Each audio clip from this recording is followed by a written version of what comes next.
Hello and welcome to Spell of the Day, where I am fucking exhausted. I'm a little bit more worn out today, a little bit more frazzled. Uh, but I'm still gonna do this because I said I would. Today we're covering another a couple more bard cantrips, and I am getting new fucking glasses because these things are driving me nuts.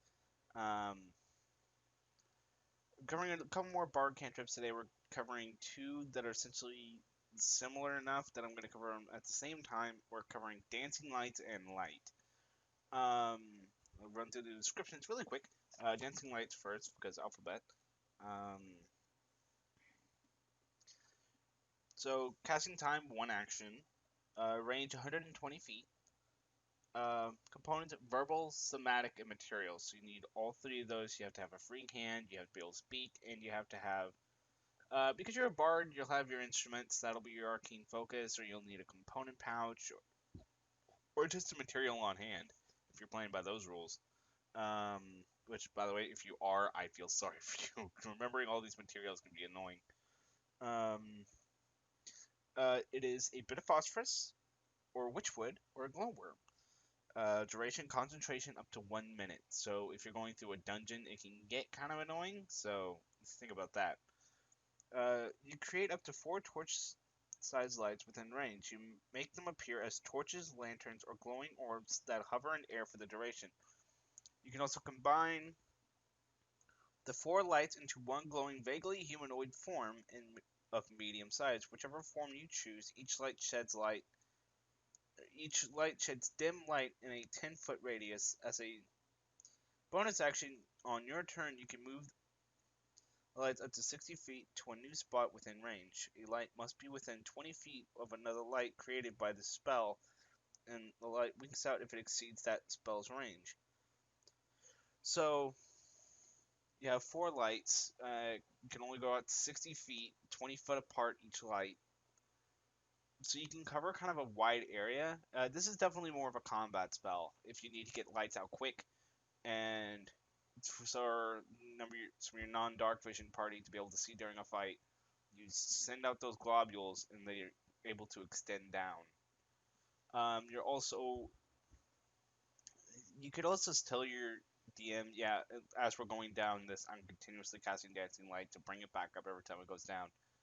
And because it's dim light, I think there is a bit of utility in there that it's not as easily spotted, or something like that. Like I would still assume if it's like a dark crypt or like a knoll cave, if you're down in like a knoll warren or something like that, then they would notice the sudden entrance of light because they have dark vision. They don't need light, and all of a sudden the introduction of light into their homes, they're like, "What is it?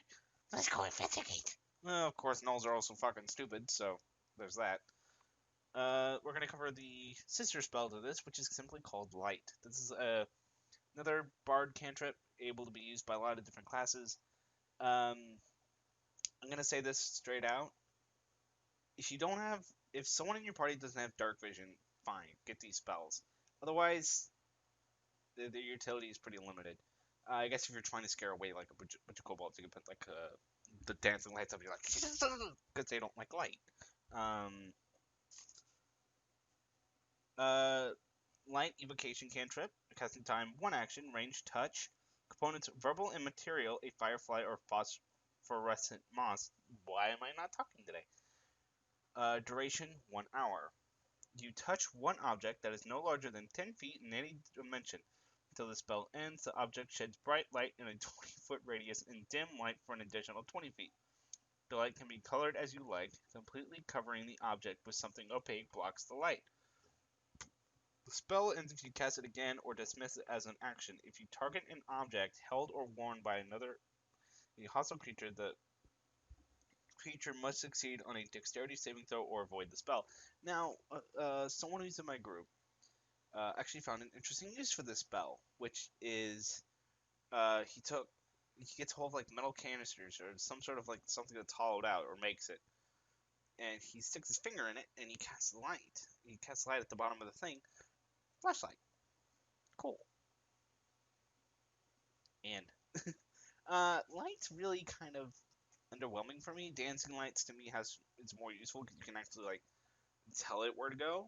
Although it's dim light, so depending on your race and your class, you may have disadvantage still on certain checks. Um, Light is a good one where you just pop it down once and it's just out. You can see like everywhere, but versus if you plan it out right, if you like put one globule here, one globule here, one globule here, one globule here, you'll have same kind of spread in a square, and you're able to actually cover more ground because they have to be only 20 foot apart, and then each one of them is spreading out. I think it said. Let me look again.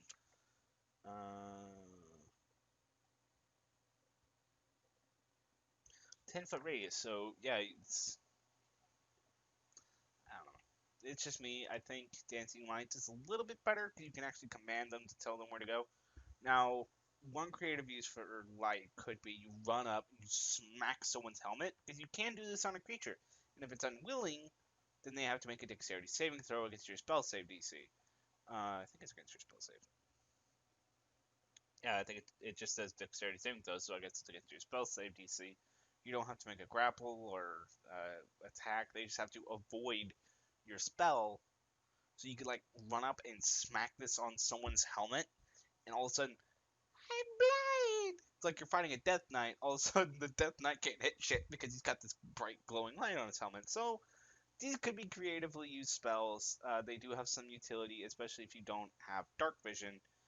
Um, for me, I'm not gonna get the spells in this playthrough because they're of little to no use to me. I mean, they're still useful. It's still a very useful cantrip to have if you don't have dark vision, or if you have people in your party who don't have dark vision. That's fine, I guess. Um, for me, it's just not useful. My group is a half elf, paladin elf, two tieflings. I'm one of them. Half orc and an acid mars. So none of us have dark. None of us don't have dark vision, so light's just not that useful. Um, but certainly, if you want to try them out, if you have some cool ideas, Dancing Light's actually kind of fun. I thought about getting it because my bard's a bit of an illusionist, so I thought like having dancing lights and being able to do like a little dancing light humanoid would be kind of funny. Um, but I have illusion spells for that. Like that's more fun, is to be able to create an illusion or a phantasmal force and mess with people that way. So useful, not always, but when they're useful, they really count. I think I'll end that here for right now. I've talked about these spells ad nauseum, even though I've just been talking in circles, but it seems to be my way.